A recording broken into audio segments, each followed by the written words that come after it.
I think there are things you get from a book you don't get from anything else. I mean, Right. that immersive, reading a novel, an immersive 2-week experience, or 10-day or 4-day, however long it takes, where you are so deep inside someone else's consciousness, where, you know, it's almost like getting an injection of pure empathy sometimes. It's so true. And I think you can get that electronically. I think, you know, to me, the book that I'll always remember, I was a 19-year-old father, and I had this brief break in my day. Say that again. I was a 19-year-old father.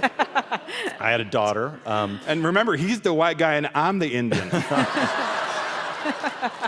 Yes. And watch me get my train of thought back.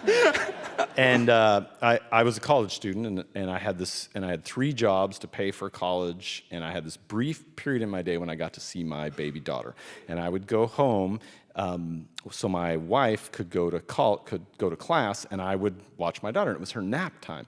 And I remember we went to the park across from my apartment, and she would nap, and I just wanted to cuddle with her because I didn't get to spend much time with her. So she would sleep on my chest, and I would read 100 Years of Solitude by Gabriel Garcia Marquez. And that book, when I see it, I lose my breath because I love that novel. Many years later, as he faced the firing squad, Colonel Aureliano Buendia would recall that distant afternoon when his father first took him to discover ice. Nice. And I experienced that with a baby on my chest, her arms out as so far that they went to the ends of my shoulders.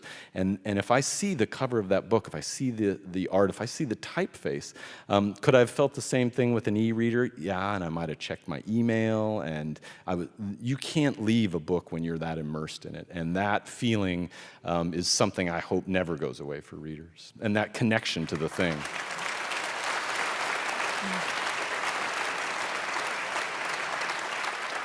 What is the book that you have that vivid of an Snowy experience Day. with?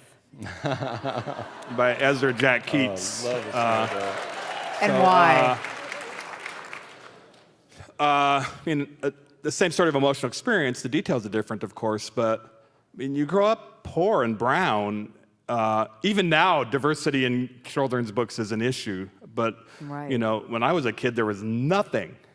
And then, I mean, I had read the entire collected reservation library by the time I was 7. It wasn't a big library. I was reading auto repair manuals. I was reading encyclopedias. I was reading everything. And then I found A Snowy Day. And if you know the book, it's about a little black kid wandering a city after a big snowstorm and getting in adventures. And at the end of the day, he's back home cold, and his mom gives him a bath and puts him to bed. A beautiful, lovely story. It's lonely, and this kid is on his own, and he's brown. He was black, but I was brown, and so he was my surrogate into literature. There was nothing in any literature that was remotely about me and the people like me. And to pick up that book and to see it and to see that kid was a revelation. And in fact, that book, I have it. It's mine. They had a sale on the Res 20 years ago of books, and I went and I bought it.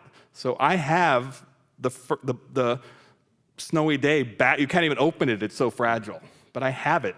I have the original Snowy Day that I read.